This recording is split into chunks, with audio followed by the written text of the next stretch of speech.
Hello world, how are you doing? Today I'm going to talk about project management as a senior software engineer. I have about 10 plus years in the industry and I have done numerous projects both as a tech lead as well as an IC, contributing to some of the low levels of the project tasks that need to get done. But as I grew up in my career, I realized that I have to wear multiple hats at the same time. Sometimes you don't always get a project manager helping you with the project planning, conducting stand-ups, and you have to pick up the slack because if you don't, chances are your project are going to go down in flames, can severely tarnish your credibility and poor performance rating. Who wants that, right? So if you find yourself in such a situation and you have to get those skills fast, you're in luck. Here are 5 things you can do to learn about project management. Here it goes. Number 1, make a project roadmap. I believe that a good plan is more than half the work done. So spend those initial days and weeks making your roadmap. It might feel not productive, but trust me on this, it'll go a long way. So what should your plan contain? It should essentially have a few key things. 1, the problem that you're trying to solve or the feature you're trying to bring to the market, or the product that you're trying to launch. It should also have a set of key stakeholders along with a set of milestones that you're going to deliver.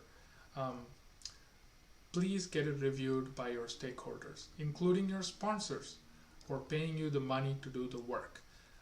If you have customers, sit with them, talk about the project, talk about what you're going to deliver. It is important that you get all eyes before you get started. Okay, now you have a solid project roadmap. Next, you need to break down your each milestone into small chunks of technical work that you can assign to a single owner. It fosters accountability, so do it. Get an ETA from each of those owners. They understand the task better and they're able to give you a clear idea. Don't be shy to use any tooling or visualization. You might find yourself needing to map some dependencies between these different chunks of work. Use a tool. I personally like a Gantt chart way to view things, putting them in a timeline and map dependencies between them. But use whatever tool is at your disposal to track these individual chunks of work. Number 3, have regular stand-ups. Have all the members of your project who are working on tasks show up at those stand-ups. Stakeholders need not come, but if they come, welcome them, but don't have to be present.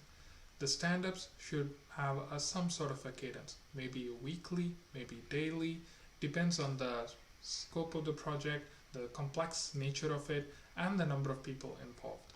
Make a call and stick with the schedule. Everyone should show up at that time and ask them at least these 2 important questions. Are you still on track to deliver your task? And are you blocked on anything? Offer help if there are blockers, and if there is any delay, ask them more about the delay and offer help wherever possible.